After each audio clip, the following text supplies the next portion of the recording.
Hi, my name is Stephen Koh from Holistic Agile. Today I want to talk a little bit about the topic of Scrum Master and their role of accountability within the project team.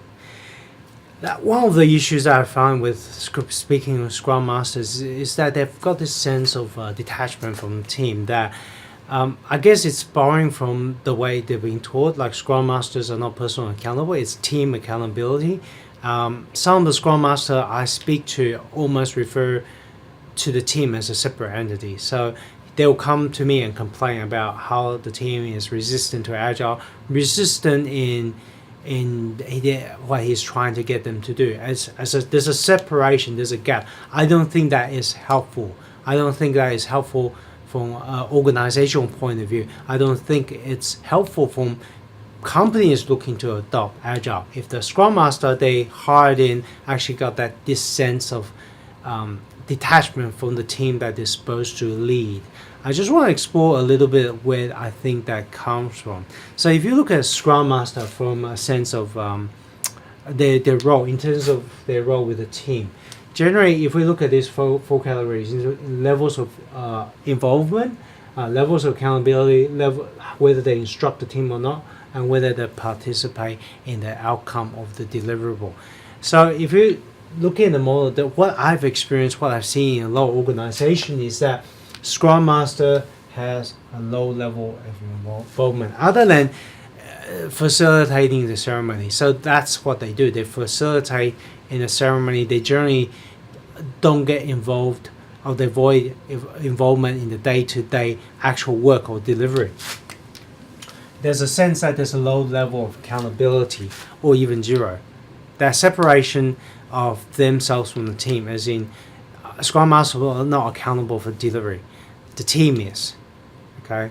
So what I think they forget is that Scrum Master is part of the team. But having said that, this is why I'm doing this video, just having a comparison. Now, in terms of whether they instruct, I think yes, to a certain extent they do instruct. However, a lot of Scrum Masters, because we teach them Scrum Master, you're a team's coach. You're basically coaching the team at the team level, whereas a general Agile coach will probably coach across multiple teams, across the enterprise, making sure alignment, agility, in the way we do things. That Scrum Master is focusing on teams, so they do instruct. But what I find is they don't. There's not a lot of instruction because they're trying to coach the team to come up with their own answers, and sometimes I see that annoys the team quite a bit. They find their Scrum Master too coachy. They can't get a straight answer out of them. David, what do you think of blah blah blah? The answer is, well, what do you think of blah blah blah? Why do you think there is a problem with blah blah blah? What do you think you can do about blah blah blah? So it's like every single answer they get like 15 different questions to respond rather than getting a straight answer. There's almost like the instruction they're trying to get away from giving instructions. I find that has been frustrating for many of the team that I talk to. So yes, I think from what I've seen, one of the problem that I see is that there's a low level instruction. They're trying to get away from that. Do they participate in the outcome? Again, I find that there's a low level of participation that they don't see themselves, because they don't see themselves personally accountable for the team's delivery. Scrum Masters are not personally accountable for team delivery. The team is. Okay, we hear that. I hear that all the time. So they don't generally participate in the overall outcome. Where does that come from? Now, coaching is not new. It's been around for for thousands of years. Okay, there's loads of other modality. One of the other modalities of coaching is sports coaching. That's probably an obvious example. Your football coach, your football managers, they coach their sporting teams. They coach their boxers. They have a form of coaching, and that's been around for, again, perhaps thousands of years. Their involvement is generally very high. They're there all the time with the team. The team goes with the coach. In fact, every training session the coach is there. Every single workout session the coach is there. when the boxers is in the ring, the coach is there watching, giving instruction, giving feedback, giving immediate feedback on how they can beat the opponent. Very high accountability. Okay, so the accountability is very high. So if the team don't perform for long periods of time, you see that in professional sports team. If the team don't perform, what happens to the coach? They're not going to last very long. If they are at the bottom of the ladder, eventually your football coach gets fired. They get rid of them. There's expectation that the sports coach is meant to give you result. In terms of instruction, again, high.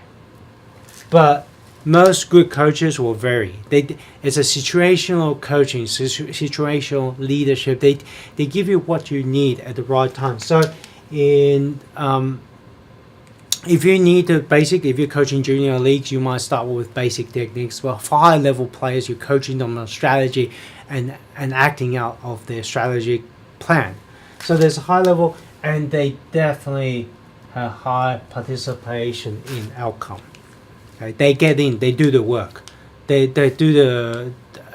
probably work just as hard as the other players. Okay, now it's a different type of work, but they definitely participate in the outcome. That's also just compare that type of coaching or that particular modality with another realm of coaching, the personal development of personal coaching space. So that's probably a fairly new development in recent years, that there's also a high awareness of that for personal success, that we need to have personal coach to help us develop ourselves and improve ourselves. So one particular form of popular personal coaching modality is the coactive coaching. There's also psycho-cybernetics and NLP. There's quite a few number of those coaching modalities. Probably popularized, I would say, the last 15 years, 20 years. That's becoming growing trend that people start to hire personal coaches. And I have actually personally coached several of my clients as well, in a personal coaching format, where I use psycho-cybernetic as my own modality as well as NLP. In that type of coaching or in that industry, generally the involvement is fairly low. So you'll probably call in on your clients maybe once every week or once every 2 weeks. You catch up. It could be a 15-minute or half an hour call where you go through the issues. In terms of accountability, again, it's generally low accountability. Okay, so proactive coaching, the accountability is on the client. It's their life, their result. It's up to them to make the difference. There's a detachment from the coach itself. So coaches themselves are basically helping you to align with what your value is. So if you're Adolf Hitler, using a bad example, and you want to conquer the world, a proactive coach will not be accountable. He will actually coach and help you achieve your goal. They don't pass judgment on your morality or the ethicalness of what you want or desire. Their job is to actually just help you achieve it. So they are not personally accountable. In terms of instruction, proactive coaching are generally this low level of instruction. It's helping you aligning with your values. So they will start asking you what your long-term goal is, what's your aspiration, why you want it. We can set a goal, and when you work in a way that contradicts with your long-term goal, a proactive coach or a personal coach will point that out to you and put you back on the right path. They'll question why you do that, and is that in alignment with where you want to go. So a low-level instruction, outcome participation, again, very low. So they're not there to do the work. They are there to help you point out, bring you back into alignment. But day to day, they'll give you technique and some technical strategy to remind you of what you do, but they don't really directly participate in the outcome. So that's personal coaching and development, personal development coaching. Lastly, I want to talk another ancient modality of coaching, and that is martial art coaching. Okay? So martial art coaching, your instructor is high involvement. There's a lot of involvement. To the point they're physically correcting your body, your structure, they challenge you, and they give you exercises and drill to do it, and sometimes they even do it with you. And you have to do it to their satisfaction, of the correctness of form. In terms of accountability, again, high. Okay. Now, if you a martial art coach can't help you defend yourself, doesn't give you a result you want, generally they move on to a different master. They learn from someone else. Even ancient days, when you train with a master, if the master is not famous, it's not good, it's not helping you, giving you the result you want, you move on. You go to some other master and you go and learn something else. Do they instruct? Obviously they do. There's a lot of instruction, and that is vital. So if you think of Agile, we borrow the concept of shuhari. Do you know where that comes from? No? Martial arts. So shu, ha, ri, we use that as a agile learning of mastery. Shu is where you keep to the rules. When you learn a martial art, when you want to master a martial art, you start with shu, which requires instruction. Now, if you don't get any instruction, what are you meant to follow? There's nothing to follow. You can't even start with shu. Okay, so martial art concept, there is generally a high level instruction, particularly early on. As you go towards read, your instruction is going to be different. They'll be looking to draw your own answers out of them. What do you feel you need to do in this situation? How would you improvise? That's a different form of instruction, but ultimately they do instruct, and there is a high participation in your outcome. Your master will be sitting there watching you every step of the way. Okay, when you train, they'll be supervising, they'll look at your technique, they'll be watching you, they'll give you feedback and give you instruction. So, several modalities of coaching, from a Scrum Master to Agile to sports to martial art. Do you see any similarities? Can you see a pattern? Right. So we can see a lot of concept or perception of what Agile in terms of Agile coaching, in terms of what Scrum Master do with the team, look dramatically similar to the personal coaching modality. So you can see a lot of the coaching concept actually draw a lot from the personal coaching, and we see almost that is the only form of coaching. But we know from this example that is not the only modality. There's actually quite a few other modalities, from sports to martial arts. And in fact, we draw on some of those concepts, but we don't consider that as coaching for some reason. We consider that as teaching. We consider that as consulting. That if you're giving instruction, you're not coaching. You're not a coach. If you're given specific things to do, you're not a coach. You're teaching. Whereas when we can see coaching as a general concept, for thousands of years, coaching means to train and instruct. If you look at the dictionary.com, one of the definitions of coaching is to train and instruct. And look at sports and martial art coaching, there's a high level of accountability, high level of involvement, and it is considered just coaching. It's part of coaching. It's not a separate thing where we need to categorize as teaching or as consulting. It's just part of coaching. And I feel that one of the problems with Scrum Master being reckoned in an organization is they lean too heavily towards personal coaching aspect, and they completely neglect that society in general, outside of Agile, when they think of coaching, they think of sports or martial art. They think of that type of coaching, which the expectation is this.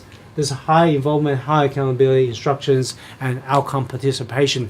And when that is misaligned, when you say Agile coach don't participate, there's no accountability, they're separate, then what value is an Agile coach?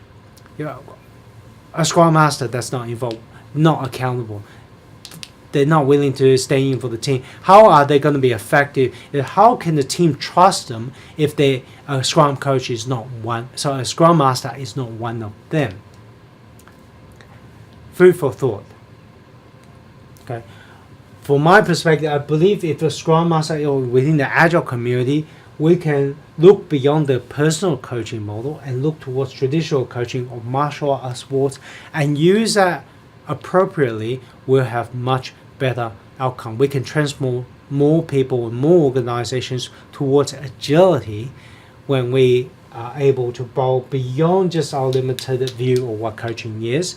Look beyond personal coaching model, coactive coaching. A lot of the coaching books written out there really is based on coactive coaching, except apply to Agile context. let's look beyond that. That's all good. Nothing wrong with that.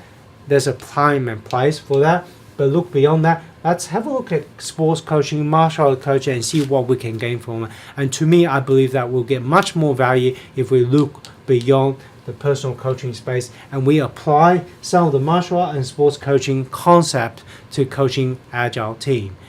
I hope this video has been useful to you, this little video, and please put your comments below. I'd love to hear your thoughts. Do you agree or do you disagree? Until then, until I see you in the future, carry your blessings, enjoy your life, and go make this world a better place. Take care.